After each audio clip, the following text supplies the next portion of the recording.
Bonjour, je m'appelle Charline Martési, je suis étudiante en 5e année d'architecture d'intérieur à l'ESAI et je vais vous présenter mon projet thématique. En premier, j'ai analysé le lieu, la lumière, le rythme des ouvertures et les volumes. Le thème était d'allier la zone travail avec la zone de vie d'un artiste photographe.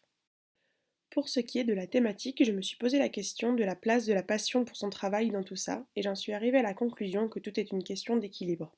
J'ai également mis en évidence la problématique de passage d'un espace privé à un espace public. Et justement, par rapport à cette problématique privé-public, dans le cas qui nous intéresse, on va plutôt parler d'habitation, donc de l'humain, et de la galerie d'exposition, donc de la création. Et comment passer de l'humain à sa création? Ma réponse était par le processus, le travail. Donc on voit dans le schéma que je passe du privé au public par un entre-deux qui est le travail.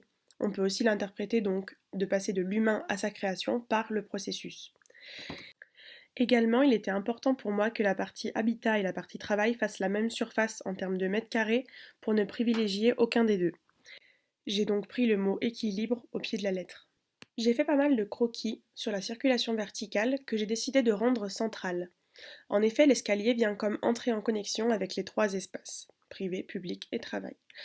Il part de la zone travail en bas et arrive à la zone d'habitation en haut tout en passant par le volume public, sans connexion directe, mais uniquement visuelle.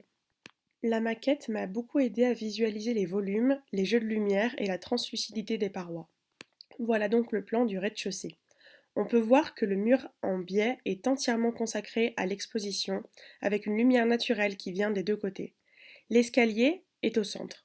J'ai décidé de préserver l'emplacement du laboratoire de photos et des sanitaires afin d'économiser sur le coût total des travaux et d'être en cohérence avec les arrivées d'eau.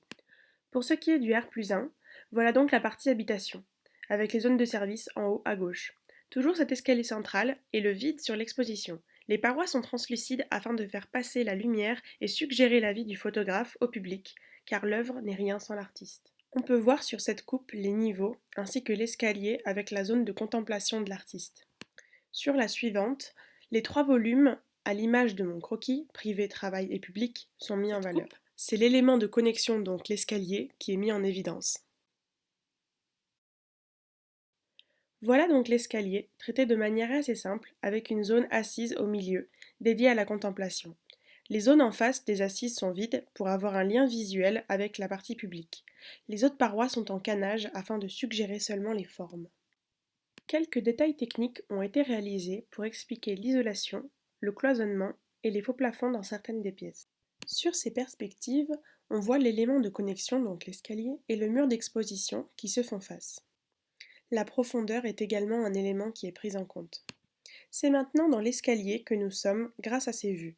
On peut se rendre compte de l'importance de cette paroi. Sur la gauche, on voit l'arrivée de l'escalier au R+1 et les jeux d'ombre sur les murs, et à droite le studio photographie avec en fond la galerie d'exposition. Cette vue met en valeur les éléments forts du projet, à savoir l'escalier, la paroi avec ce jeu de plein et de vide, et bien sûr l'espace d'exposition. Enfin, voilà donc mon interprétation du sujet de ce projet thématique.